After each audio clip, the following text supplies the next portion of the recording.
Et yo, on est live sur le K-Sui Show podcast. Aujourd'hui, j'ai un revenant pour la troisième fois, je crois. Mon Très gars, bien, mon ouais. pote, Sean Seal de Upside Strength. Comment tu vas, mon gars? Ça va bien, Kev. Et toi? Ouais, ça va, tranquille, hein. Ça fait plaisir de t'avoir encore une fois. J'étais sur ton podcast récemment pour la quatrième fois, je crois également. Et voilà, c'est comme ça. On fait tellement des échanges constructifs qu'on se dit Ouais. qu'il faut partager ça avec le monde. Et c'est pourquoi je t'ai aujourd'hui de nouveau sur mon podcast. Alors, dis-moi, comment ça a été ton week-end? Écoute, mon week-end était bien, comme je te disais juste avant, un petit week-end avec la famille. Donc, vendredi après-midi, j'ai pris congé. Un des grands luxes des entrepreneurs, c'est que tu peux prendre Mhm, congé quand tu veux, mais moi, je le fais pas assez, à mon avis. mhm. Mais donc, j'ai pris congé. On est monté en Valais avec ma femme et notre fils. On avait loué un petit Airbnb sur le flanc d'une montagne vers Martigny. Et donc, on s'est mis là-bas tranquille vendredi soir. Samedi, on allait marcher un petit peu. Et puis, pour ceux qui me suivent un peu sur Insta, on a commencé avec ma femme. Bah, c'est le projet de ma femme, hein. Moi, je participe avec enthousiasme, mais c'est vraiment son projet à elle. On a commencé un projet de permaculture, un jardin de permaculture. Ok. Et il nous faut du bois pour toute la structure qu'on est en train de monter, pour faire les bordures en fait, du jardin, parce qu'on va faire un jardin type lasagne. Donc, en fait, il faut des bordures montantes et après on va faire des couches par-dessus le sol qui existe déjà. On ne va pas creuser dans le sol qui existe. On va utiliser ça comme dalle si on veut, comme base, et après on va construire par-dessus. Donc il nous faut pas mal de bois et on a eu de la chance en descendant de la montagne samedi. On a trouvé un petit coin à côté de la route et il y a des gens qui avaient jeté du bambou, des mètres et des mètres de bambou. Et donc on s'est arrêté pendant 1 heure, on a coupé du bambou Trop et bien. on a mis ça dans la voiture et on est rentré dimanche. On s'est arrêté en forêt. Dimanche, on a eu le time change, donc Ah ouais. on était debout beaucoup trop tôt. Mais on avait bien dormi samedi soir. Donc, au final, dimanche, on est rentré en voiture du Valais. On s'est arrêté au-dessus de Morges dans une petite forêt qu'on connaît bien. On a coupé du bois pendant 2 heures. Si tu veux, on a coupé. Moi, j'ai coupé les piquets qu'il nous fallait pour le jardin. Lynn, elle a commencé un petit feu et elle a scellé en fait le bambou. Tu peux sceller le bambou avec du feu. Ça fait sortir la résine et après, ça fait en sorte qu'il dure beaucoup plus longtemps que si tu le laisses juste comme ça. Ok. Donc, elle a passé 1 heure et demie à faire ça. Ensuite, on est allé au jardin, on a planté deux, trois piquets. Et ça, c'était dimanche, début d'après-midi, on est rentré. On a fait Halloween avec des amis dans le quartier.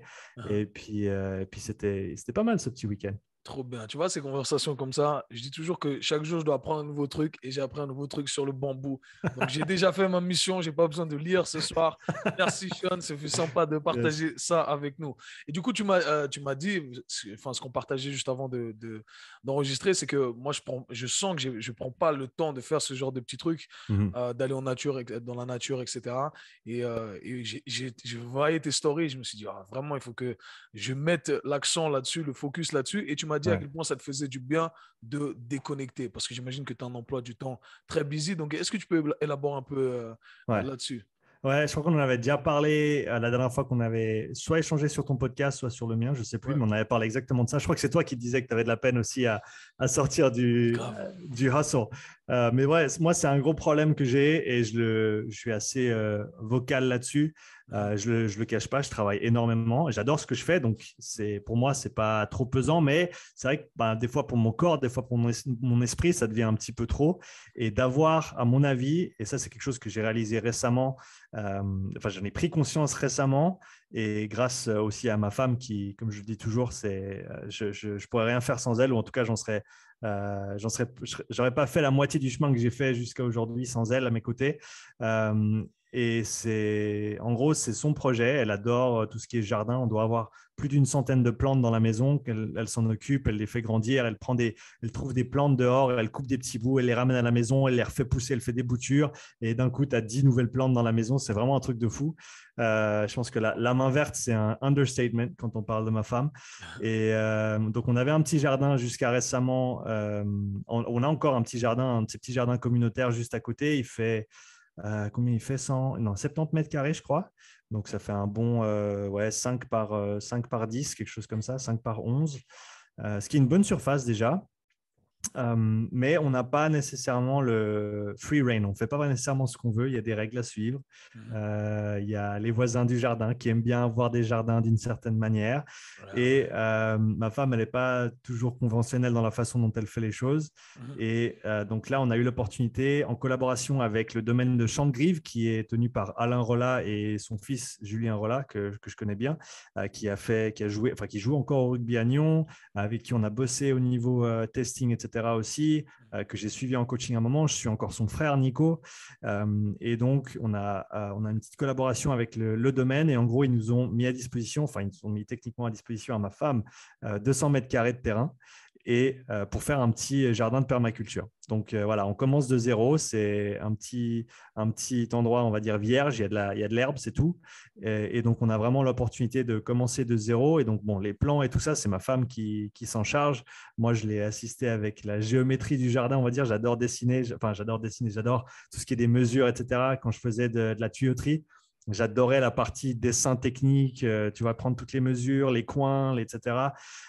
Donc là, je prends du plaisir à avoir ce petit projet en parallèle. Et pour revenir à la question initiale, ça me fait énormément de bien d'avoir un projet dans lequel je peux vraiment me dédier pleinement, qui est complètement détaché. Enfin, techniquement pas complètement détaché parce que ça reste dans le monde de la santé, de la nutrition, etc. Mais c'est quand même assez différent de ce que je fais tous les jours en termes de coaching, en termes de contenu YouTube, etc. Ça change assez pour que quand j'ai la tête dans le jardin, je pense à rien d'autre. Tu vois, je suis là, je suis vraiment focalisé là-dessus. J'adore travailler avec mes mains. J'ai toujours apprécié les jobs manuels que j'avais dans le passé. Et ça faisait très longtemps que je n'avais pas mis la main à la pâte, on va dire comme ça. Je pense que le déclic, c'était je dirais, il y a 2 mois, 2 mois et demi en arrière, je dirais. On était allé au jardin un matin. C'était un mercredi matin, si je me souviens bien, en milieu de semaine. Donc, en général, les mercredis, soit je les dédie à, si je vais faire une journée de testing, comme ça, je garde la journée ouverte, mais je n'ai pas de coaching à proprement parler le mercredi. Ok. Donc, c'est soit famille ou soit du temps avec Lynn, soit j'ai des grosses journées de travail. Ben là, en l'occurrence, c'était matinée jardin et j'ai passé 2 heures à déterrer des pommes de terre que Lynn avait plantées, enfin, avait fait pousser. Et là, je me suis dit, putain, ça me fait vraiment du bien de juste passer du temps dans la terre à rien faire, enfin, juste à penser à ce qui est devant moi Ouais. et sans distraction externe. Et là, on va dire, switché un petit peu et je me suis dit, allez, il faut que je me pousse à faire plus de ça. Et là, quand on a eu le OK pour le jardin, bon, ça faisait quelques semaines qu'on en parlait avec Alain et Julien, mais là, il y a eu une semaine, je crois, on a eu le OK, le go, on a eu en gros les 4 coins, ils nous ont mis 4 piquets dans la terre, on a dit, voilà, ça c'est le périmètre, maintenant vous faites ce que vous voulez. Et là, ça m'a vraiment, enfin, je me suis vraiment engagé dedans. Euh, Depuis, dans la dernière semaine, je pense qu'on a passé euh, entre Lynn et moi, on a dû passer une vingtaine d'heures au total, donc 10 heures ensemble, entre aller chercher du bois, enfin faire le plan du jardin, aller chercher du bois en forêt. On essaye de faire les choses le mieux possible, donc on essaye de ne pas couper des arbres qui sont encore vivants. Donc on essaie de trouver des arbres qui viennent de tomber pour avoir du bon bois quand même. Mhm. Donc on ne peut pas juste aller n'importe où et prendre du bois, mais c'est aussi le fait d'avoir quelque chose qui va prendre du temps et qui ne va pas être fait tout de suite. Je pense que ça force aussi à ralentir un petit peu et à apprécier un petit peu plus le Mhm. process, en fait, plutôt que de te dire, voilà, je vais commencer quelque chose, je vais entreprendre quelque chose et puis dans 2, 3 heures, j'ai terminé. Tu vois, enfin, pour moi, et toi, je pense que tu vis un peu ça avec ton programme du mentorship. Ça prend beaucoup de temps, ça prend beaucoup d'énergie, mais tu sais qu'à la sortie, à l'issue de ça, tu as un truc que tu as construit qui est énorme, quoi, et que tu n'aurais Exact. pas pu faire en 1 ou 2 heures. Ça va prendre beaucoup de temps et il va falloir voilà, il va falloir être patient aussi. Et j'ai ce Mhm. sentiment-là avec le projet du jardin, c'est que c'est vraiment pas un truc que tu peux terminer en une journée. Là, ça fait, on va dire 2 jours, pas complets, mais 2 bonnes journées, 2 bonnes demi-journées de travail qu'on fournit. On a à peine fait un tiers du jardin en termes de même juste les petites bordures. Mhm. Il y a encore beaucoup, beaucoup de travail à effectuer, mais on sait aussi que le fait qu'on a pu commencer de zéro, qu'on n'a pas de plan préétabli, on a pu, on va dire, faire le plan exactement comme on voulait et on va pouvoir planter ce qu'on veut où on veut, faire des chemins de la forme qu'on veut. On va faire le jardin, il va avoir une forme de tournesol. Donc, en gros, les chemins, ils vont dessiner la forme d'une fleur dans le jardin. Donc, si on prend, quand on prendra, parce que c'est même pas une question de si, c'est quand on prendra le drone pour faire les shots du jardin depuis le ciel, eh ben, tu verras une fleur en fait. Nice. Le fait de pouvoir vraiment commencer un truc de zéro comme ça, de pouvoir le dessiner, de pouvoir le créer et de pouvoir mettre la main à la pâte un petit peu chaque semaine pour le faire grandir, moi, c'est vraiment un truc qui m'aide beaucoup et quand je reviens ensuite à mon bureau ou quand je reviens à mes coachings, j'ai de nouveau à fond. Et c'est pas que je perds la niaque, mais des fois, tu fatigues un petit peu, tu es un peu essoufflé du boulot que tu fais tous les jours. Et là, je sens que quand j'y reviens, je suis ressourcé, je suis prêt à repartir parce que voilà, je me suis détaché un petit moment. Pour moi, je fais le parallèle avec, on parle d'entraînement polarisé où tu ne peux pas faire de la haute intensité tout le temps parce qu'après, tu te crames et parce qu'au final, après, tu es toujours à 80% plutôt qu'à 100. Je pense que c'est pareil. Je pense que c'est pareil dans le boulot qu'on fait. Si on veut être productif et si on veut être à notre top niveau, il faut avoir des moments où on switch et d'avoir un projet annexe qui n'est pas lié à ce que tu fais professionnellement, et dans lequel tu peux vraiment te donner. Et ce n'est pas juste « Ah ouais, putain, d'accord, je dois éteindre mon téléphone ». C'est « Non, non, j'ai vraiment un truc qui va me donner envie d'aller bosser ou d'aller faire quelque chose d'autre ». Je pense que ça a énormément de valeur et je le réalise de plus en plus. Et donc, j'essaye de le vivre un maximum parce que je sens vraiment que ça me fait du bien, quoi. Ah, c'est cool. En tout cas, c'est vrai que c'est gratifiant de voir que tu construis quelque chose, surtout en commençant de zéro. Et Ouais, c'est quelque chose que tu peux objectivement mesurer et tu sais où tu vas. Donc, c'est ça qui est super intéressant. En tout ouais. cas, tu as l'air super passionné par rapport à ça. Donc, c'est cool de partager tout ça. J'adore écouter les gens passionnés. Tu sais, ils te vendent du rêve. Là, du coup, j'ai presque envie d'aller à M-Park acheter des trucs pour jardiner alors que j'ai pas de jardin. Mais c'est ça quand on partage avec des gens passionnés. Du coup, aujourd'hui, Sean, durant les derniers podcasts, la première fois que je t'ai eu sur le Case Show, on a parlé un peu de toi, de ta passion du coaching, comment tu Mm. l'alimentais, comment t'en étais venu à faire ce métier. Durant le deuxième podcast, c'était un peu plus technique. On a Mm. parlé un peu de ce que tu développais. On aura l'occasion d'aborder ça dans un instant. Mais aujourd'hui, j'aimerais parler un peu de ta pratique de tous les jours, de ta routine, des événements récents, de comment tu as évolué sur certains aspects éventuellement. Et j'aimerais commencer directement avec les news. La dernière news qui était affichée, c'est que tu t'es fait hacker sur Instagram. Donc, ma première question est la suivante. Comment est-ce que tu as vécu ce phénomène-là, ce hacking? Parce que tu as consacré énormément de temps justement à construire ta plateforme Instagram. On va revenir sur ça dans un instant. Et quelles sont les leçons que tu en as tirées? Déjà, je vais revenir un petit peu sur juste pour question de sémantique, mais je me suis pas vraiment fait hacker en fait parce que ce serait donner trop de crédit à la personne qui a maintenant Ok. accès à mon compte. Je me suis fait avoir comme un bleu. C'est vraiment la meilleure façon de le décrire. J'étais, en gros, pour la petite histoire, j'étais en train de refaçonner le rapport de test que je fournis pour les bilans que j'effectue. Et j'avais vraiment la tête dans le guidon. Ça faisait, je crois, 3 ou 4 heures que j'étais assis et que j'étais vraiment en train, parce que je voulais vraiment terminer ce truc. Et j'étais en plein dedans. J'étais vraiment content de ce que je faisais. Et donc, j'étais vraiment focalisé. Et je vois un message d'un pote sur Insta qui me dit « Ouais, j'ai besoin de ton aide j'ai perdu mon compte, machin. » Et il me dit « Est-ce que tu peux m'aider ?» J'ai dit « Ouais, il n'y a pas de souci. » Et donc, comme un teubé, j'ai envoyé mon numéro de téléphone et après, j'ai cliqué sur un lien. Et 1 minute plus tard, You have been logged out of your Instagram. Et là, j'ai dit, ah putain. Et c'est vraiment le genre de truc. En général, je fais super attention. Les emails, si je ne sais pas d'où ça vient, tu regardes l'email, tu vois souvent si ça vient vraiment de la personne. Si c'est UPS, tu vois que c'est UPS. Et si ce n'est pas Exact. UPS, tu le sais très vite. Donc ça, je fais super attention en règle générale. Et là, je me suis vraiment fait avoir comme un teubé. Donc, aucune excuse. C'est ma faute. Comment je l'ai vécu j'étais déjà la première action, c'était que je voulais pas que d'autres personnes se fassent avoir par mon compte du coup. Et donc j'ai essayé je t'ai contacté toi, j'ai contacté plusieurs autres personnes avec qui on a pas mal, je pense, d'abonnés en commun pour leur dire en gros, est-ce que tu peux mettre une story, dis-leur que je me suis fait avoir et qu'ils répondent pas à mes messages. J'étais énervé mais contre moi plus qu'autre chose pendant, je dirais, une demi-heure. Et après, j'ai fait le switch parce que je me suis dit, en fait, au final, le nombre de followers que j'ai, je m'en tamponne complètement. Ça a jamais. Alors, non, c'est pas vrai. J'avais vraiment envie d'avoir mon swipe up. J'avais vraiment. D'ailleurs, J'avais d'ailleurs, vraiment. je crois que tu n'as plus besoin de ça. Tu n'as plus besoin de ça, je crois, maintenant. Je ne suis pas sûr, mais C'est vrai, tu peux le. je crois maintenant que tu Non. peux mettre un lien. Après, je sais plus si tu dois avoir 10 000 abonnés pour mettre le lien ou pas. Alors, faut que je regarde si tout le monde peut mettre un lien. Mais quoi Ouais, qu'il regarde, arrive, je sais pas. j'étais vraiment chaud pour avoir mes 10 000 juste pour avoir le swipe up.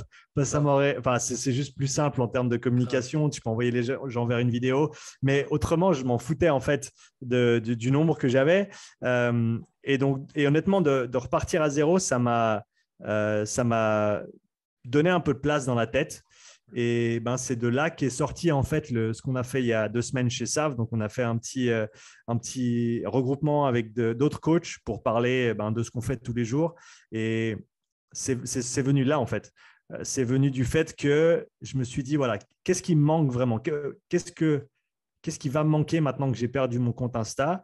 La réponse, c'était avant tout, tous les DM que j'ai, toutes les conversations que j'ai avec d'autres coachs, avec des étudiants, avec des gens passionnés comme toi et moi, avec qui j'échangeais tous les jours. Pour moi, Instagram, c'était plus une messagerie qu'autre chose. Et d'avoir perdu toutes ces conversations et tous ces contacts, parce qu'il y en a beaucoup que je ne connais pas dans la vraie vie ou que je ne connais pas par WhatsApp ou autre, c'est ça qui m'a le plus, c'est ça qui m'a le plus dérangé. Et donc, je me suis dit, qu'est-ce que je peux faire ou qu'est-ce que je dois faire pour continuer à construire dans cette direction d'échange, de communauté, de conversation, sans être dépendant d'une plateforme ou d'une autre, en sachant que aujourd'hui c'est Instagram, demain ça peut être Facebook, peut-être qu'un jour il y a Twitter qui disparaît, enfin on ne sait jamais. Ces choses-là, elles ne sont pas figées dans le temps. Pour nous, elles le sont parce qu'on a vécu avec la majorité de notre vie. Mais voilà, MySpace, regarde les gens qui ont commencé sur MySpace, eh ben, MySpace, ça n'existe plus. Il y a plein d'autres exemples qu'on peut citer. Et donc, je me suis dit, qu'est-ce qu'on peut faire pour ne pas être, en gros, sous l'emprise de ces réseaux? Et la réponse, c'était, qui m'est venue en parlant avec Sav d'ailleurs. Je partais en Valais pour faire un petit week-end avec des potes dans un petit chalet. Et en route, j'ai appelé Sav et on a échangé un petit peu et ça m'est venu en fait. On s'est dit, ouais, ben écoute, faut qu'on mette en place un truc en présentiel. Vraiment, il faut qu'on revienne à l'essentiel. Au début, mon idée, c'était de faire un anti-séminaire en gros, de juste faire voilà, comme on l'a fait mi-octobre, c'est-à-dire on se pose et on discute. Il n'y a pas de tête d'affiche, il n'y a pas de grand nom qui vient te dire comment ils ont construit leur truc. On est entre nous, on essaie d'avoir tout le monde, une table ronde, tout le monde au même niveau et une opportunité d'échange, quelque chose de constructif, quelque chose de positif, quelque chose pour revenir un petit peu à l'essentiel, en fait, que, à mon avis, on n'a pas perdu. C'est un gros mot de dire qu'on a perdu, mais je pense que, et moi je le ressens en tout cas pour ma part, c'est qu'avec ce qui s'est passé dans ces dernières 2 années, avec le Covid, c'est que moi j'ai perdu le réflexe d'appeler un ami, de dire allez viens on va boire un verre ou allez on se voit ou on fait un truc. Et je pense que pour moi c'est des moments que j'apprécie énormément. Quand j'ai l'occasion de voir quelqu'un ou voir plusieurs personnes et d'échanger, ça m'apporte beaucoup. Donc, c'est presque un petit peu selfish, on va dire, comme démarche. Mais je me suis aussi dit que je pense que ça pouvait en aider plus d'un et que peut-être que d'autres personnes apprécieraient ces moments-là aussi. Et donc, honnêtement, l'effet, il est net positif pour moi d'avoir perdu mon Insta parce que ça m'a forcé à réfléchir, ça m'a forcé à remettre 2, 3 trucs en question et à revenir avec cette nouvelle direction, en fait, qui, à mon avis, peut aller très loin et on peut construire de très belles choses avec cette lancée-là. D'ailleurs, je me permets de faire la pub pour le prochain. Début décembre, on a le prochain rendez-vous entre coachs. Donc, pour ceux qui sont intéressés, vous pouvez m'envoyer un petit DM et je vous enverrai le lien d'inscription. Et merci d'ailleurs, Kev, d'avoir participé au premier. C'était cool de t'avoir. Tu as apporté plein de belles choses à tous les participants. Mais donc voilà, de pouvoir mettre ces choses en place, de pouvoir faire un peu plus de présentiel, de pouvoir faire quelque chose qui soit bénéfique pour tout le monde, sans pression non plus, dans le sens où il n'y a pas de performance attendue de qui que ce soit. C'est tu te pointes, tu passes un bon moment, tu échanges, tu apprends quelques trucs, tu partages une bonne bouffe et voilà, la journée, elle est belle, quoi. Donc pour moi, c'était vraiment, au final, c'est vraiment, vraiment positif. Et donc, dans ce sens-là, je suis très content d'avoir perdu mon Insta comme un bleu.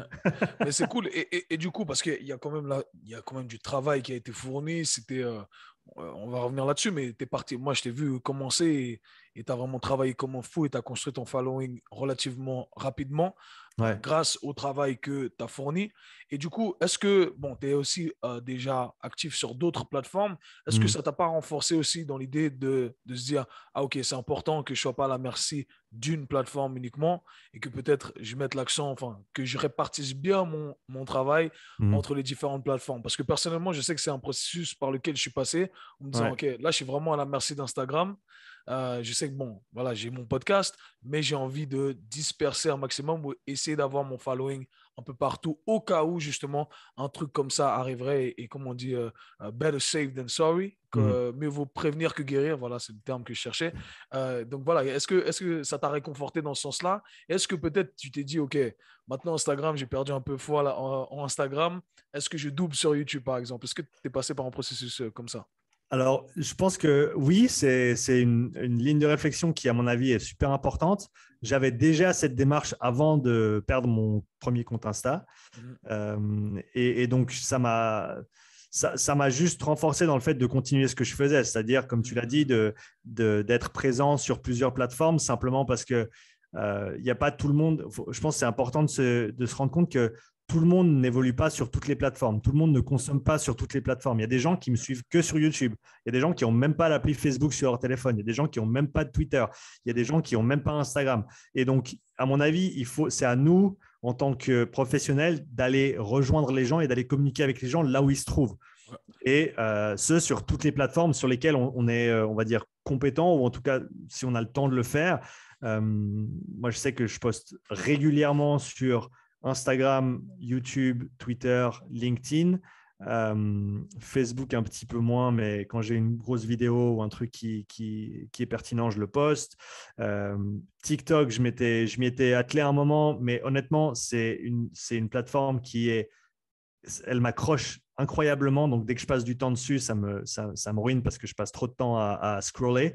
Parce elle est vraiment, C'est fait pour. Hein. c'est Instagram on crack. C'est Ouais, c'est vraiment, ça. ils ont vraiment trouvé le truc qui t'accroche.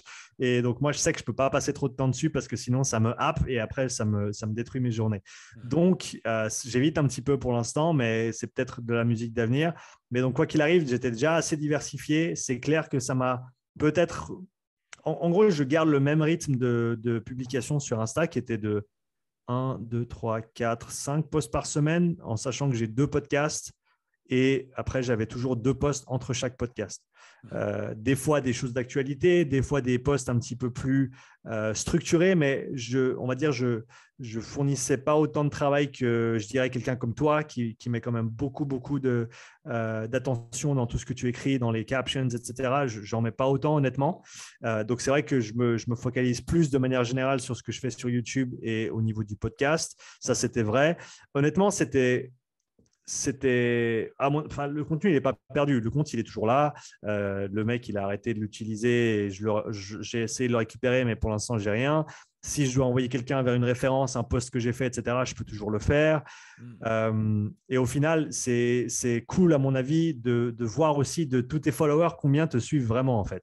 Ouais, Parce que j'étais à, je crois, 7000, quelque chose comme ça. Et de voir maintenant qu'en à peu près un mois, je crois, je suis à 1000 déjà. Et donc, mais je sais que ces 1000 personnes-là, elles veulent me suivre. Elles ne sont pas juste tombées sur mon compte il y a 5 ans en arrière et elles me suivent toujours, mais elles ne voient plus mes posts parce que algorithme. Donc, je sais que les gens qui me suivent maintenant, ils veulent vraiment me suivre. Et je préfère presque avoir ça que d'avoir, tu vois, 7 ou 10 fois le nombre, mais en sachant que ben, la vaste majorité des gens, ils ne voient pas ce que je poste, ouais, ou ils s'en foutent, ou ils m'ont oublié, ou une combinaison des trois, quoi. ouais. Donc, ouais, ça répond à la question. Je me suis Ouais, pas ouais, très clair. complètement, complètement. Du coup, je me permets quand même d'approfondir un peu. Est-ce que, parce qu'au final, l'idée c'est de partager avec un maximum de personnes, hein, avec des arrière-pensées ou pas, on veut partager son contenu. Moi, je te connais, tu es passionné, tu veux pas transmettre le message. Est-ce qu'il y a quelque chose que tu fais différemment? Parce que, comme tu l'as dit, tu es déjà à 1000 abonnés. Mhm. Euh, Est-ce qu'il y a quelque chose que tu comptes éventuellement entreprendre différemment sur la plateforme? Ou si, imaginons, ça venait arriver sur YouTube, est-ce que tu dis, OK, là, voici ce que je ferais différemment et éventuellement, ça pourrait être un conseil pour quelqu'un qui nous écoute, qui décide de commencer ou autre? En termes de stratégie sur la plateforme, pour l'instant pas. Ok. Je pense qu'à mon avis, déjà, de manière générale, les lives, c'est sous-coté. Je pense que s'il y a des gens qui veulent se lancer, qui veulent atteindre du monde, faire des lives fréquemment, ça aide parce que l'algorithme, pour l'instant, il pousse encore les lives, même si tu n'es pas abonné, même si, etc. À mon avis, c'est encore euh, pas un des points faibles, mais c'est gray space, white space des algorithmes, c'est que tu peux encore jouer dedans. Pareil sur YouTube, tu peux faire des lives et il y a plus de monde qui les voit que si c'est juste une vidéo lambda. Donc là, je pense qu'il y a un coup à jouer pour les gens qui sont intéressés par tout ce qui est stratégie. Après, honnêtement, non. Sinon, ce que je fais différemment, c'est que je ne vais plus jamais cliquer sur un lien que quelqu'un. Et chier, je comptais t'envoyer un truc, tu sais, pour que tu envoies de l'argent sur mon compte. Ah, maintenant, voilà, il y en a, ils foutent les plans des autres en l'air. Ça va plus. Exactement. D'ailleurs, je me rappelle, tu avais posté, t'avais posté une story juste après que je me sois fait hacker et Exact. tu avais dit, j'avais adoré parce que tu l'avais tout de suite pris du bon côté et tu avais mis un truc genre, envoyez pas de l'argent à Sean, il s'est fait hacker, envoyez-le moi plutôt sur mon compte à moi. Exactement. Tu connais, moi, je suis un blagueur. C'est toujours de bon cœur, mais Mais, je mais suis un grand c'est, blagueur. Mais tu as raison, parce qu'au final, les réseaux, c'est les réseaux et C'est ça. on ne doit pas perdre la boule sur ce qui se passe en ligne. Alors certes, je conçois que pour certains, ce soit vraiment leur gagne-pain. Il y a des gens Ouais, qui vivent de ce qu'ils font sur Instagram, etc. bien Donc sûr. là, c'est clair qu'ils ne cliquent pas sur beaucoup de liens, ces gens, à mon avis. Mhm. Ou alors, ils ont les mesures de sécurité supplémentaires qui font que ça ne peut pas se passer comme ça. Mhm. D'ailleurs, chose que j'ai mis en place depuis, que je n'avais peut-être pas avant ou peut-être pas assez. Donc, non, pour revenir sur ta question, je n'ai pas nécessairement de changement de stratégie. Je pense définitivement un petit peu plus de focus sur le côté échange sur la plateforme. Donc, j'essaie de commenter plus souvent. Plutôt, en gros, j'essaie de faire l'effort. Dès que je commence à scroller sur mon feed, je mets des commentaires. Je vais liker, je vais mettre des commentaires parce que ça apporte quelque chose. Des fois, c'est pas grand-chose. Des fois, c'est let's go. Des fois, c'est un petit smile, un petit truc. Mais à mon avis, de toute façon, ça va aider les gens à qui tu le fais. Le fait de Ouais. commenter, le fait de laisser un like, ça va augmenter le taux d'engagement du post. Mhm. Donc, c'est positif pour les gens que je suis et que je soutiens. Donc, être un petit peu plus actif de ce côté-là, être un petit peu moins contemplatif, c'est la fourmi qui vient, qui regarde et puis qui repart, mais qui n'a rien laissé.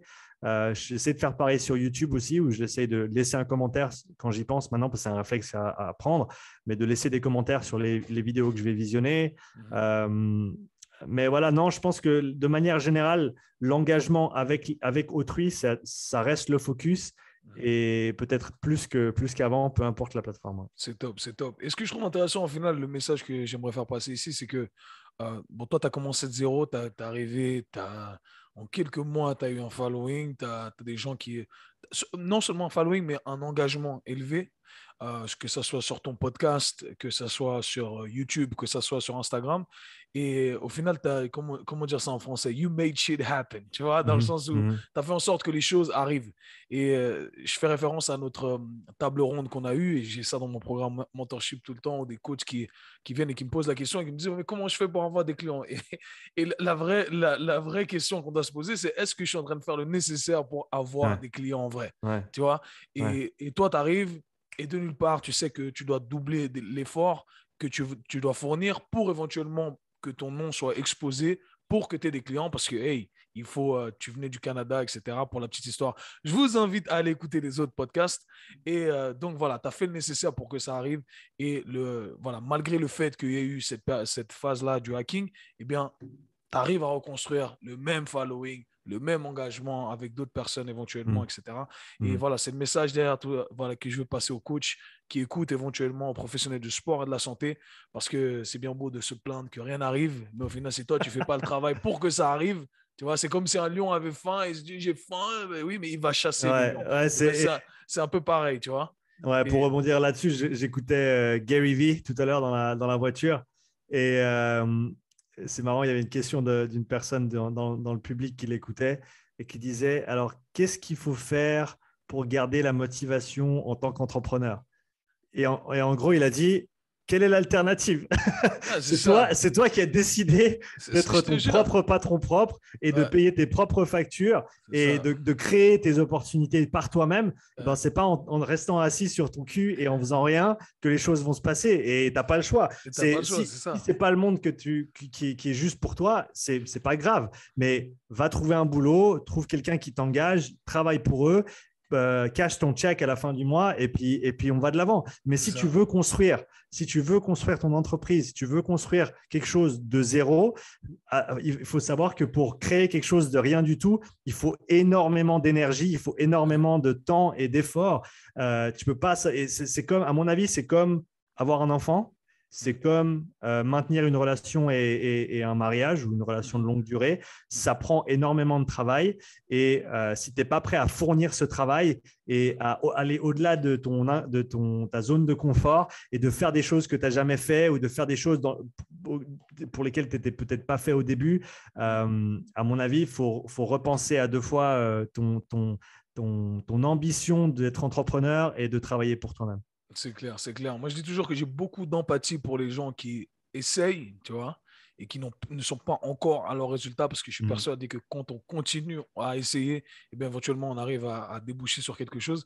Mais j'ai aucune empathie pour les gens qui se plaignent et qui ne font pas le nécessaire pour Zéro. que les gens, les choses changent. Mm. J'espère que le message a été passé. Du coup, tu as parlé de tout ce contenu, de ce travail que tu dois fournir. Toi qui as un podcast, chaîne YouTube, etc. En quelques lignes, comment tu organises justement ta production de contenu? Est-ce que tu as un agenda? Quelles sont les règles que tu suis? Alors, comme je te disais sur Insta, j'ai déjà parlé un petit peu de la structure de mon contenu. Donc, c'est vraiment pas sorcier. Je sais que j'ai mes 2 podcasts qui sortent par semaine. Donc, je sais que chaque podcast va avoir un post. Et je sais que simplement pour garder la symétrie au niveau de ma page, de mon compte, Mhm. eh ben, il faut simplement que je mette 2 posts à chaque fois. Des fois, j'ai les 2 posts dans la journée qui suit le podcast que j'ai publié. Des fois, il faut que je creuse un peu dans mes photos pour trouver un truc à poster avant de mettre le prochain podcast. Donc, c'est pas super réfléchi. C'est un peu des posts d'actualité ou un coaching que j'ai fait ou une réflexion ou une vidéo sur YouTube, etc. Donc là-dessus, je suis assez libre en sachant que je sais juste que j'ai mon schedule pour poster en l'occurrence, ça fait 6 posts par semaine autour de ces 2 podcasts. Les stories, tant que je peux, tant que j'en ai, je les poste. Mhm. J'essaie toujours référencer dans les story highlights. Mhm. Ça permet aux gens ensuite d'aller voir. Moi, je sais que j'apprécie quand je vais creuser un compte que je connais pas bien mais que j'apprécie la personne ou j'apprécie ce qu'ils font, de pouvoir aller creuser dans les stories highlights et de voir tout ce qu'ils ont fait depuis tant de temps. C'est assez enrichissant, donc j'essaie de le faire moi-même. Après, sur YouTube, mon contenu, il est vraiment focalisé sur YouTube à l'heure actuelle. Dans la mesure du possible, j'essaie de faire une petite vidéo style pensée du jour chaque jour, Mhm. si je peux, si j'ai le temps ou si j'ai quelque chose à dire. Des fois, j'ai rien à dire. Euh, donc ça, c'est une vidéo format court, entre 5 et 10 minutes, où je parle juste d'un truc. En général, je suis en déplacement, j'allume la caméra et je parle pendant que je conduis. Euh, D'ailleurs, il y a quelqu'un sur…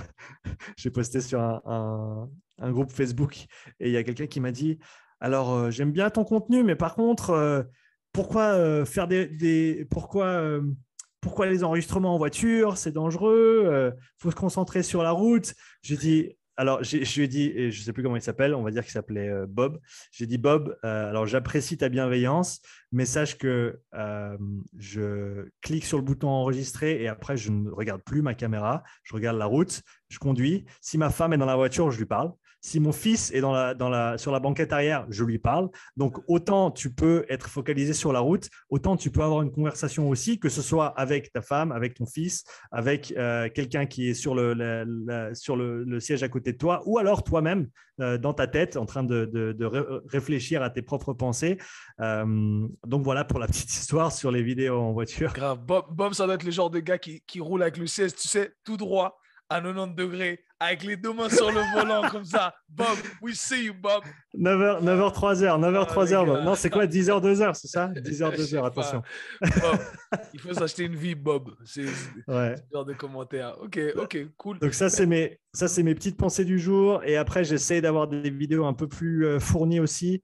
Là, je vais commencer une série de vidéos basées sur des entraînements, en fait.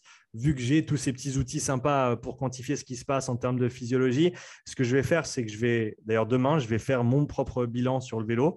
Et après, je vais faire des séances d'entraînement et tout mesurer et après faire un commentaire sur, voilà, un entraînement comme ça ressemble à ça au niveau cardiaque, ça ressemble à ça au niveau musculaire, ça ressemble à ça au niveau respiratoire. Ouais. Et pour avoir une petite série, et aussi ce que je veux, c'est commencer à créer des vidéos références pour les gens à qui je vais prescrire certains types d'entraînement pour dire, voilà, c'est comme ça que tu l'effectues, c'est à ça que ça va servir au niveau physio, c'est ça les adaptations qu'on recherche. Donc ça, c'est une série de vidéos sur laquelle je suis en train de travailler. J'ai des présentations sur lesquelles je travaille depuis des mois et que je n'ai pas encore sorti, une sur les limitations respiratoires, une sur les seuils qui sont encore en développement. Je ne sais même pas si je vais les sortir. On reviendra dessus parce que ça va certainement dovetail into what we're going to speak about afterwards. Yep. Mais donc, je n'ai pas vraiment de schedule à proprement parler. J'ai des lignes directrices. En gros, c'est produire un maximum de contenu. Quand j'ai du temps, je produis du contenu. Quand j'ai pas de temps, je coach mes clients et ça paye les factures. Mais ça a été mon approche depuis que j'ai commencé à suivre Gary Vee. Ça a été mon approche depuis que j'ai commencé le podcast il y a bientôt 2 ans avec toi d'ailleurs sur le premier épisode. Allez checker Upside Strength, épisode numéro 1 avec Kevin Ferreira. Yes. Donc, ça a toujours été le Jay-Z des podcasts. Le Jay-Z des podcasts. Le OG des podcasts. J'aurais dû investir dans l'argent. J'aurais besoin de combien?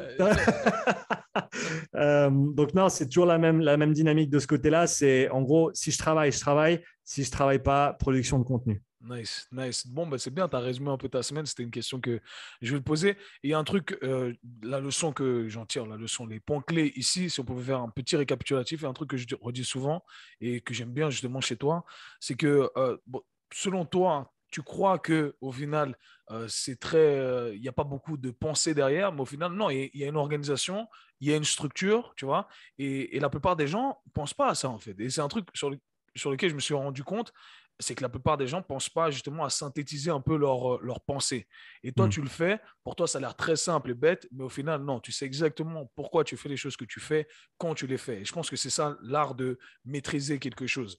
Et le deuxième point qui est très important, sur lequel j'aimerais rebondir, c'est qu'au final, tu vois, contrairement à Bob, qui veut tout faire parfaitement, au final, on n'est pas obligé de faire tout parfaitement. Et tu fais des pensées de jour avec ton iPhone, j'imagine, comme tu l'as dit. Tu n'as pas un micro parfait, la lumière n'est pas parfaite, la caméra n'est pas orientée parfaitement. Donc, au final, on n'est pas obligé de faire les choses parfaitement pour que ça arrive. Et c'est une mentalité, selon moi, qui est erronée de vouloir être un perfectionniste. Tu vois, à vouloir être un perfectionniste, on finit par rien faire.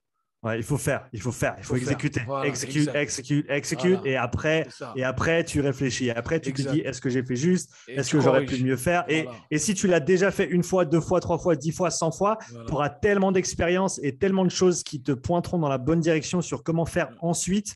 You have to do badly first. Il faut faire.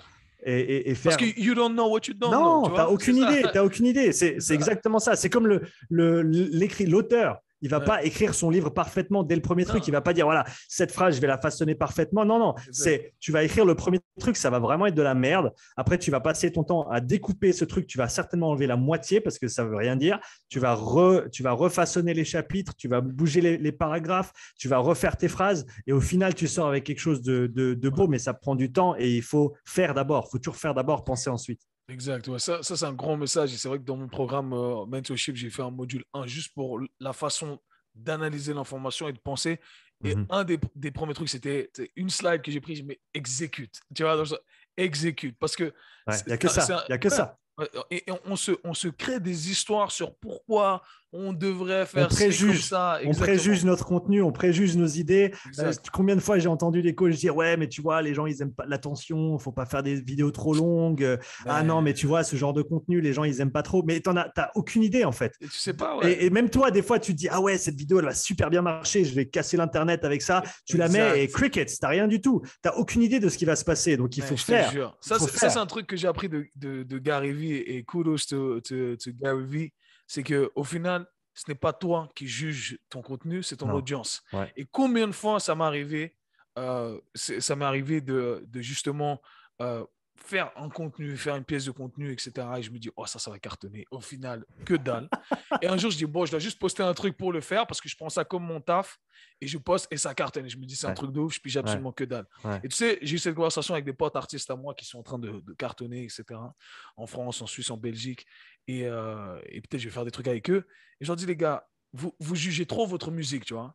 Et je Ouais, leur donne un exemple et ça l'a réveillé comme ça parce que je lui dis, tu sais, les artistes, quand ils décèdent, c'est là qu'ils vendent un maximum ouais, tu sors, il y a un album qui sort, tu vois, ouais. il y a un truc qui sort.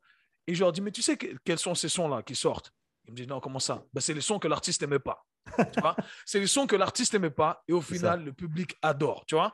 Et on danse dessus, voilà, on s'ambiance dessus, mais ce Mhm. sont les sons que l'artiste n'aimait pas, qui lui jugeait ou elle jugeait qu'ils n'avaient pas de valeur, tu vois. Donc au final, C'est en forgeant qu'on devient forgeron, hein. c'est Ça, c'est. exactement ça. Donc, franchement, ça, c'est. J'espère que je suis fatigué carrément de le répéter. Donc, je suis content, Sean, que tu viennes appuyer justement ton message ici. Yes. D'ailleurs, ça me permet de continuer ici, toujours sur cette lancée des réseaux sociaux, marketing, ton branding, etc.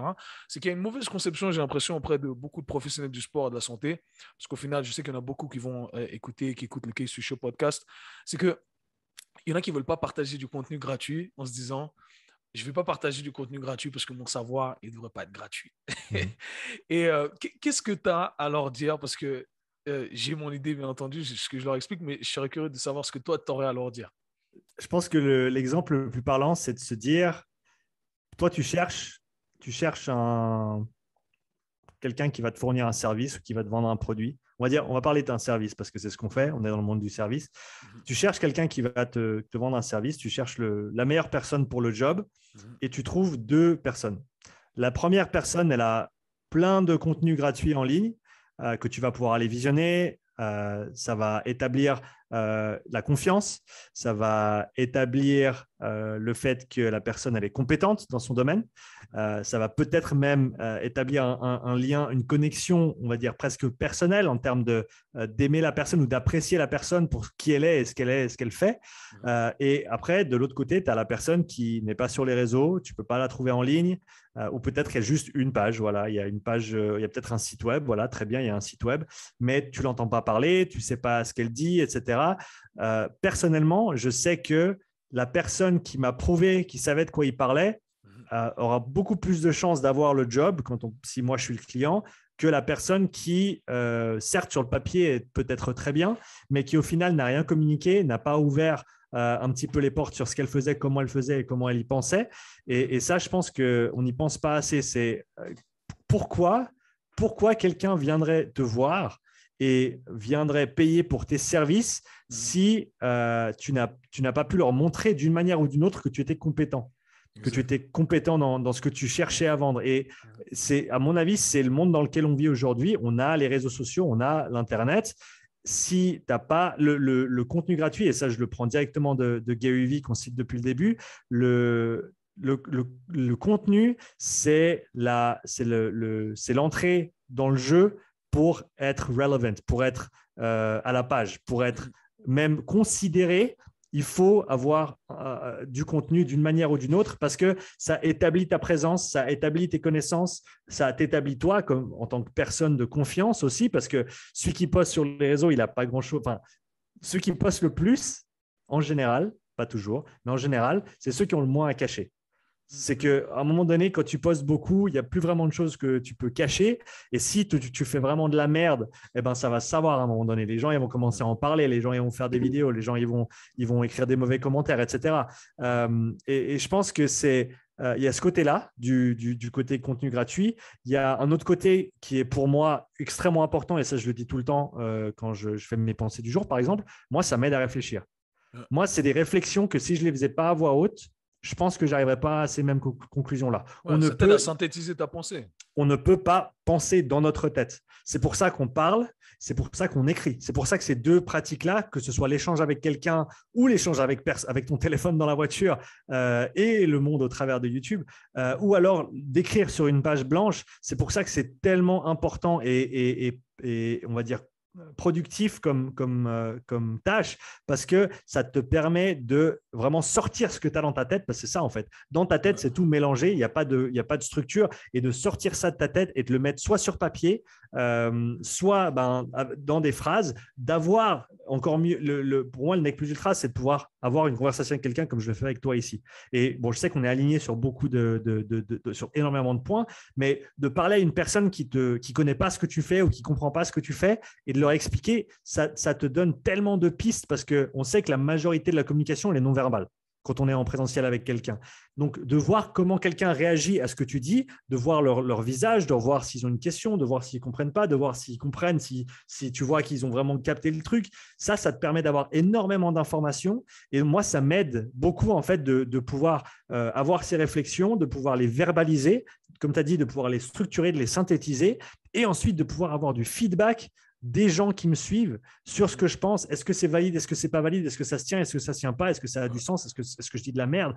Et ça m'aide énormément. Et je pense que pour une personne qui serait, on va dire, pas convaincue par l'idée de faire du contenu gratuit pour attirer des clients, etc., je pense que le faire dans cette optique-là, plutôt de le faire simplement pour toi-même et pour aussi avoir une base. Je veux dire, à mon avis, il y a une infinité de raisons pour lesquelles tu devrais faire du contenu gratuit. Par exemple, encore une fois, renvoyer des gens vers du contenu que tu as déjà créé quand ils te posent une question. Si quelqu'un te pose une question, et moi je le fais très très souvent, je réponds à des questions en format de vidéo. Ça veut dire que la prochaine fois que quelqu'un me pose une question, je n'ai pas à lui répondre de nouveau et à prendre 10 minutes de mon temps sur un DM. Je lui envoie un lien, je lui dis regarde, j'ai déjà répondu, va checker, si tu as d'autres questions, je suis à ta dispo. Et ça crée une base de référence qui est énorme, et j'en passe. Voilà, je vais m'arrêter là, mais à mon avis, il y a des raisons, il y a un nombre extrêmement élevé de raisons pour créer du contenu en ligne, et ceux qui ne le font pas, ils le font à leur propre péril et certainement à leur désavantage, à mon avis. 100% d'accord avec toi. Et un truc qui revient parfois, c'est qu'ils me disent, oui, mais si tu donnes tout gratuit, eh bien, pourquoi les gens viendraient vers toi? Et je dis, bon, alors, si tu arrives à tout donner gratuitement, c'est que soit, un, t'es pas assez compétent parce que c'est dur de tout donner complètement, et il y a tout le temps de la subtilité. Et que tu n'arrives pas à Contexte. voilà, le contexte, la Contexte. subtilité qui doit être mise dans un contexte. Et là, ça vient uniquement avec ton expertise. Et les gens vont venir te voir justement pour avoir cette subtilité et cette Exactement. spécificité. Et ça, vraiment, c'est le message. J'espère que tous ceux qui vont écouter vont pouvoir appliquer. Franchement, nous, on est gentil parce qu'on pourrait se dire, non, les gars, produisez pas, c'est que pour nous. Mais on est là pour On élever partage. les On autres. partage. Voilà, c'est ça, franchement. Et il y en a pour tous, comme on disait à la table ronde. Et, Ouais. et faites-le, ça peut que vous aider. Donc j'espère que. Et aussi, ceux qui écoutent et qui ne sont pas dans le monde du fitness, il en va de même. La même règle s'applique pour tous les domaines, selon moi. Il y a Mhm. une audience pour tous les domaines. J'en Mhm. suis persuadé, convaincu à 100%. C'est la beauté, justement, d'Internet. Sean, j'ai encore quelques questions pour toi. Du coup, rapidement, si tu pouvais me résumer une ou deux choses, toi qui as interviewé énormément, parce que tu as une niche spécifique, tu travailles, tu communiques principalement avec des professionnels du sport et de la santé. Mhm. Euh, Quelles sont les choses que tu as apprises en communiquant? J'imagine que tu as appris énormément de choses, mais si tu pouvais globaliser euh, euh, les choses que tu as apprises en communiquant avec autant d'experts différents ou de personnes qui ont des visions éventuellement différentes et éventuellement nouvelles pour toi aussi. On ne sait pas ce qu'on ne sait pas. On ne sait pas ce qu'on ne sait pas. Pour moi, c'est la plus grande des leçons, et ça m'a vraiment aidé dans le sens où maintenant, quand j'aborde un sujet que je ne connais pas ou que je ne maîtrise pas, avant, c'était très, très facile de le juger, de le préjuger, Ouais, sans aucune connaissance préalable, en fait, parce que tu le juges simplement pour ce que tu crois savoir. Mais en fait, si quelqu'un te demande de l'expliquer, tu n'as aucune idée de ce que c'est, en fait. ouais. Et donc, de ne pas préjuger les choses, d'être ouvert, et plutôt que d'avoir une approche binaire et de dire oui, non, est-ce que ça tient, est-ce que ça tient pas, est-ce que c'est valable, est-ce que c'est pas valable, j'ai switché, et maintenant je me dis dans quel contexte est-ce que ça s'applique, Ouais. avec quoi je peux le relier, à quoi ça ressemble, quelles autres pratiques ou quelles autres méthodes ou quels autres systèmes fonctionnent dans cette même veine-là. Si c'est vraiment un truc qui s'attache à rien du tout, qui est complètement un satellite, on va dire, qui est pas du tout relié à au petit monde, on va dire, que j'ai pu explorer dans mes années de pratique, euh, plutôt que de dire voilà, ça c'est un truc de débile et puis on le laisse là-bas, je le laisse en suspens en me disant, j'aime bien l'analogie du puzzle. Quand tu construis tes connaissances, c'est comme un puzzle. Alors, tu vas commencer avec ta bordure, mais déjà, le premier problème avec cette analogie du puzzle, c'est qu'à mon avis, il n'y a pas de bordure à ce qu'on peut apprendre quand on parle du corps humain, surtout, mais je pense dans peu importe le sujet, il n'y a pas de limite. Donc, déjà, tu commences avec voilà, une infinité de possibilités, avec une sphère, on va dire, d'une taille inconnue et d'une taille grandissante, on va dire. Donc déjà, il faut placer tes pièces. Tu sais quelques trucs, tu places tes pièces, tu les mets en relation. Et quand tu vois de nouvelles pièces de puzzle, juste parce que les pièces du puzzle ne collent pas avec ce que tu as déjà pu construire pour toi-même, ça ne veut pas dire qu'elles ne peuvent pas se rattacher à ce que tu connais déjà avec 4, 5, 6, 10, 20, 30 pièces qui peut-être font le lien intermédiaire entre ce que tu as déjà construit et cette pièce que tu vois et qui pour l'instant, n'a pas de bord commun avec ce que tu connais, mais qui à terme pourrait l'être. Donc moi, ça m'a vraiment ouvert l'esprit et forcé à considérer le fait que, en fait, je ne sais pas grand-chose. Et les choses que je sais, je les connais de ma perspective et peut-être de la perspective des gens de qui je les ai appris. Mais qu'au final, il y a une infinité de façons de voir le monde et de concevoir les choses et que chaque opportunité que j'ai pour apprendre, il faut que je la prenne, il faut que je l'aborde avec un esprit ouvert et que je ne préjuge pas ce que j'entends et que j'essaie vraiment de l'entendre pour ce que c'est et seulement ensuite d'essayer de me faire la réflexion, comment est-ce que je l'intègre dans ce que je sais déjà. C'est super intéressant, tu vois. Je me permets de rebondir avec mon parcours personnel parce que moi, tu sais, hein, comment on dit ça en français? Je dis tout de suite quand selon moi, quand j'estime que c'est du bullshit, et je l'ai déjà fait plusieurs fois, etc. Et je trouve qu'il y a une mauvaise interprétation de la façon dont je juge ce qui est du bullshit ou pas. Et en fait, je juge très rarement les choses en tant qu'étant du bullshit. La vérité, c'est ça.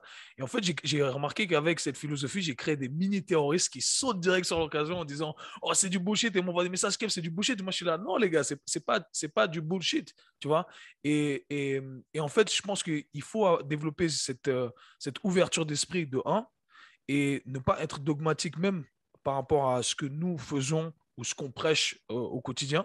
Et ça, c'est un truc qui est très important parce qu'au final, on est là pour aider les autres et on n'est pas là pour pour satisfaire notre propre ego. Et c'est ce que je dis tout le temps. Quand il y a des gens qui viennent dire des choses qui vont à l'encontre de ce que je dis, ben, tu sais quoi, moi, je suis curieux. Je ne le prends pas personnellement. Parce que éventuellement, j'apprends quelque chose. Et éventuellement, je découvre que je fais quelque chose de faux ou du moins quelque chose que je pourrais améliorer. Alors ça, c'est vraiment mon message de les mini-terroristes que j'ai créés à travers les podcasts qui ne comprennent pas la nuance. Parce qu'il y a toujours de la nuance, tu vois, dans ce qu'on dit. Et c'est toujours... It's all 50 shades of grey, baby. Exactly, baby. Et il y a toujours... C'est toujours dépendant... ça dépend du contexte, tu vois. Donc, c'est là où on ne peut pas sauter directement sur l'occasion et dire ah, ça, c'est du bullshit, tout ça, c'est juste, ça, c'est faux. Il y a toujours de la complexité, il y a toujours de la nuance à apporter. Et ça, je le dis justement à tous les mini-terroristes que j'ai créé du bullshitisme. OK, les gars, je m'excuse, mais voilà. Et je le dis, hein, ça s'applique pour moi également. Donc, ça, c'est super, super important. Du coup, Sean, toi, tu t'es spécialisé ces derniers temps. Alors, on a eu l'occasion d'en parler durant le dernier podcast sur les testings physiologiques. Si tu pouvais nous donner un petit résumé sur en quoi ça consiste et nous éduquer rapidement sur le sujet, pourquoi c'est important également pour les sportifs de tout niveau, en fait, tout niveau confondu. Alors, ouais, ce que j'effectue, donc c'est un bilan physiologique, comme tu l'as dit. L'idée, c'est d'avoir un test qui soit idéalement effectué dans la modalité de compétition de la personne. Donc, si c'est un coureur, de le faire en course à pied, si c'est un cycliste, de le faire en vélo, etc., etc. Et l'idée, c'est de voir en gros comment les efforts sont fournis à différentes intensités ou différentes vitesses, voir comment les différents systèmes physiologiques interagissent. Donc, on parle respiratoire, cardiovasculaire, neuromusculaire, musculaire, métabolique. Tous ces systèmes-là, ils interagissent pour produire un certain rendu de puissance ou de vitesse. Et au travers de ce bilan, l'idée, c'est d'essayer d'analyser la fonction et l'interaction de tous ces systèmes pour ensuite donner des recommandations d'entraînement qui soient en ligne avec ce dont la personne a besoin par rapport à, un, leur profil, deux, bien sûr, leur événement de compétition.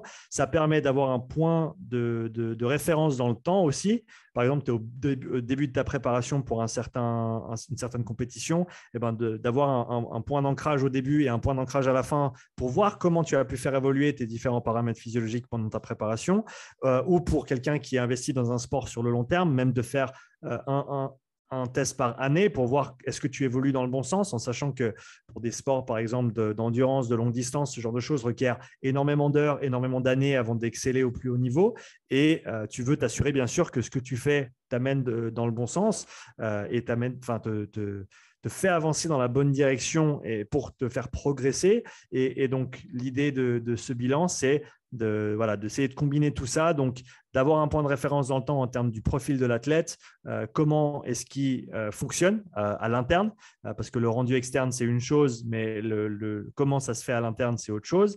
D'avoir des pistes d'entraînement qui soient concrètes par rapport au profil de la personne et par rapport à ses besoins, et ensuite de quantifier les progrès de la personne dans le temps par rapport à un certain programme d'entraînement, par rapport à une certaine échéance, etc. Donc, c'est un peu les trois axes principaux de ces bilans que j'effectue. C'est super intéressant parce qu'au final, c'est ce qui nous permet d'avoir finalement des mesures objectives Mhm. sur ce qu'on devrait éventuellement améliorer. Ça enlève tout Mhm. le guesswork, en fait. Mhm. On n'est plus en train de deviner, on sait exactement ce qu'on fait, pourquoi on le fait. Et Mhm. selon moi, c'est ça, l'art du coaching. Du coup, je me permets, parce que ça fait tout le podcast que j'attends de faire cette annonce, les gars. Let's go! Donc, tu vois, les transitions, elles deviennent de plus en plus smooth. Donc, je l'annonce pour ceux qui participent au programme Mentorship. Sean sera notre expert pour toute la partie conditionnement et il va vous donner des pépites. Donc voilà, j'ai hâte moi-même d'en apprendre plus sur le sujet. C'est un truc qui est super intéressant, qui sort de mon domaine de compétences à plusieurs niveaux et ce serait vraiment intéressant d'apprendre plus avec toi et de collaborer là-dessus. Donc ça va être cool d'avoir justement cette expertise en plus qui est, je tiens à dire, ce qui est un luxe dans le monde francophone. OK?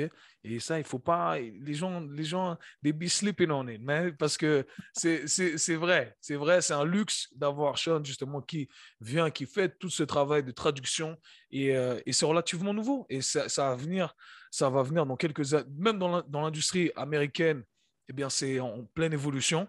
Et je trouve que c'est intéressant d'avoir justement ce contenu-là en français. Donc voilà, ne négligez pas ça, les amis. Du coup, Sean, du côté travail, business, carrière, quel est ton projet d'avenir dans voilà, une grande ligne, ta ligne directrice? Où tu te vois dans 5, 10 ans? Qu'est-ce que tu envisages faire? Je pense toujours à l'équilibre que j'arrive à maintenir ou que j'essaie de maintenir entre les différentes activités que j'ai, en sachant que, comme tu l'as dit plusieurs fois et ceux qui me suivent le savent, je fais beaucoup de choses différentes. J'ai mes coachings en présentiel à domicile, j'ai mes coachings à la salle, j'ai 2-3 personnes en suivi à distance. J'effectue, comme tu l'as dit, ces bilans physiologiques de plus en plus que j'adore faire parce que chaque personne que tu peux tester, tu en apprends un max aussi sur comment fonctionne l'humain de manière générale parce que chaque personne est différente. Les podcasts, je continue aussi. Et personnellement, je pense que si je peux partir sur une tangente Joe Rogan et si je peux faire un podcast par jour, je le ferai. Pour l'instant, ce n'est pas le podcast qui paye les factures, donc ce n'est pas une possibilité. Mais ça, c'est quelque chose que j'aimerais développer sur le moyen long terme. Si je peux faire plus de podcasts, c'est vraiment quelque chose que j'aimerais faire.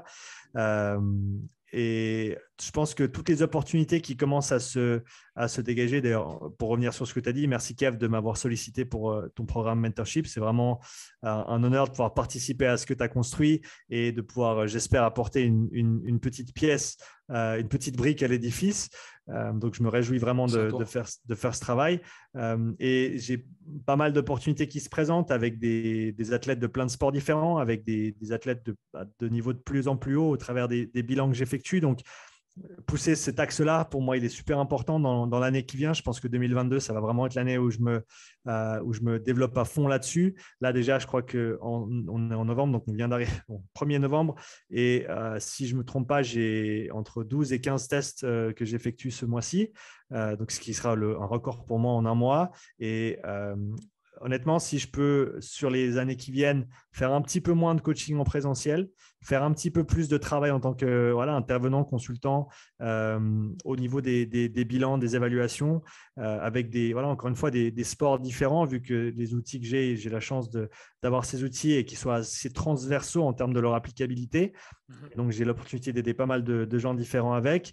Donc, voilà, si on va dire dans les grandes lignes, grandir le podcast, grandir aussi mon travail sur YouTube parce que j'adore produire du contenu, j'adore produire mes vidéos, j'adore échanger avec tous les gens qui me posent des commentaires. Honnêtement, simplement pouvoir échanger avec toutes ces personnes qui me suivent et qui apportent encore une fois leur pièce à l'édifice aussi quand ils ont une remarque, quand ils ont leur propre perspective à amener sur quelque chose. Moi, ça m'enrichit énormément. Donc, je pense, voilà, podcast, YouTube, tout ce qui est du travail qui est plus bilan physiologique, tout ce qui est plus du côté des sciences du sport vraiment, mais qui moi, me passionne. Si je peux développer ces 3 axes-là, maintenir quand même une part de coaching en présentiel parce que j'adore ça. Mais je pense que si je peux prendre cette direction-là et bien sûr, passer, on va dire, 1 ou 2 jours au jardin par semaine Ouais, c'est clair, c'est pour, clair, il faut. pour boucler la boucle. Je pense que ce serait un bel équilibre à trouver. Avec un petit peu de temps pour la famille là-dedans, on sera pas mal. C'est top, c'est tout ce que je te souhaite en tout cas. Et je sais Merci, que Kev. ça va prendre, c'est sûr. C'est relativement nouveau, donc au début, ça prend du temps. Et je me permets de m'utiliser moi comme référence parce que je pense que j'étais cette référence aussi. Donc tout ce qui était dans le milieu articulaire, dans la Hmm. francophonie, j'étais Hmm. le premier. Et c'est vrai qu'au début, franchement, il n'y avait rien. Enfin, dans le sens, il y avait des gens qui s'intéressaient, mais tout d'un coup, bam, ça a explosé jusqu'à Tipping point. promouvoir. Ouais, Voilà, c'est ça. c'est Donc takes 10 voilà, years to become an overnight success, comme on dit. Hein? Exactement, exactement. Donc c'est ça, c'est la pointe de l'iceberg qu'on voit pas, mais c'est du travail qui est fourni constamment, constamment, constamment. Du coup, ma dernière question pour toi, parce que je suis pas sûr de te l'avoir posée Hmm. durant le premier podcast, une variante un peu de la spéciale Casey Show. Si tu pouvais nous mentionner 2, 3 personnes qui t'inspirent euh, au quotidien, que ce soit au niveau carrière, que ce soit au niveau vie, en Mhm. général, bon, je sais que Gary Vee, voilà, il est là, il est là. D'ailleurs, je fais une petite parenthèse parce que l'autre jour, il a fait une vidéo, je rigole, ça fait 5 jours. Il a posté un short sur YouTube. Il y a quelqu'un qui lui a demandé, ouais, c'est How important is health for business? Et lui, il dit, ouais, if you're dead, you're out of business. Et en fait, je le trouve tellement fort. Il est tellement tac au tac, honnêtement. Ouais. Et c'était extraordinaire. C'était une petite parenthèse. Mais ouais, Sean, dis-nous alors, qui t'inspire au quotidien? Je dirais ma femme, déjà. Good. À savoir qu'elle a des soucis de fatigue et de douleurs chroniques depuis maintenant 7 ans, depuis que notre fils est né. Et c'est loin d'être tous les jours facile. D'ailleurs, c'est plutôt le contraire. Et de voir que tous les jours, tous les matins, elle arrive quand même à se lever et à faire ce qu'elle a à faire. Et voilà, elle court pas à gauche à droite comme moi je le fais, mais elle fait un maximum avec ce qu'elle peut et elle reste positive et elle continue à aller de l'avant alors que des jours ça va, des jours ça va pas et elle peut très rarement le prévoir. C'est inspirant de pouvoir voilà, passer ma vie avec cette grande dame, on va dire, parce que honnêtement, c'est vraiment une pièce maîtresse dans mon jeu à moi. C'est un atout considérable. Et comme je viens de le dire, une inspiration aussi dans ma vie de tous les jours. Quand moi je me dis, ouais, je crois que je suis un petit peu fatigué, ouais, je crois que j'ai un petit peu mal ici ou là, euh, je reviens très très vite sur Terre quand elle me parle de sa journée et comment elle se sent au quotidien. Et de voir quelqu'un qui arrive à faire tout ça malgré le poids qu'elle a sur le dos. Mhm. Pick up your cross and fucking walk up the hill. C'est un petit peu c'est un petit peu comment dire ça, ce qui en ressort. Voilà, ça te force à te remettre à ta place et à te dire qu'on n'est pas si mal loti et que voilà, faut mettre un pied devant l'autre, il faut avancer et que les excuses, c'est facile d'en trouver, mais il y a aussi il y a aussi ceux qui galèrent mais qui continuent à avancer sans rien dire. Donc ma femme, tu l'as dit, Gary Vee, pour moi, j'y reviens encore et encore. D'ailleurs, il ressort assez souvent dans nos conversations parce que je pense que autant pour toi que pour moi, c'est une grande, grande inspiration. C'est vraiment l'essence de la façon dont je fonctionne au niveau marketing, au niveau présence en ligne, au niveau branding, au niveau service aussi. J'ai pas tout appris de lui, mais pas loin de ça. Et à chaque fois que j'ai un petit coup de mou dans la façon dont je fais les choses, je vais regarder deux, trois vidéos de Gary et je sais que je suis lancé dans la bonne direction. Il a juste une aura. Il y a des gens qui ne l'aiment pas parce qu'ils disent qu'il prend des drogues, parce qu'il parle trop vite et parce qu'il fait trop de trucs. Je pense que si tu prends de son sang, tu peux créer une drogue en fait. Je pense que c'est Astérix et Obélix. Je pense qu'ils étaient pas loin de, tu vois. Jure, la marmite, elle était pleine de ce que Gary. Enfin, Gary, il a trouvé il est tombé dedans. Il est tombé dedans quand il était petit.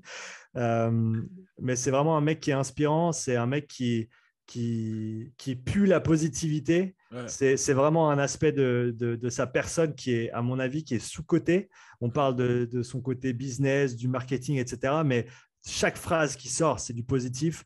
Et la perspective, perspective is reality. Donc, comment tu vois les choses, c'est vraiment ta réalité. Et le cadre qu'il arrive à fournir là-dessus, il est vraiment incroyablement, il a incroyablement de valeur à mes yeux. Donc, je pense que c'est, voilà, pour ceux qui ne parlent pas anglais, j'espère qu'il y a des sous-titres en français sur toutes les vidéos de Gary. Et puis sinon, va apprendre l'anglais et après, va regarder Gary Vee parce que si tu ne le fais pas, tu rates quelque chose. Honnêtement, il n'y a pas d'autres personnes. Alors, moins dernièrement, mais pendant, disons, 2-3 ans, je dirais que Jordan Peterson m'a beaucoup influencé aussi. Mais je trouve que, honnêtement, pour moi, Gary Vee et Peterson, ils parlent de la même chose en fait. Ils parlent des mêmes principes. Ils sont simplement coloriés d'une manière différente. Ils viennent de perspectives différentes, mais au final, ça se rejoint en fait.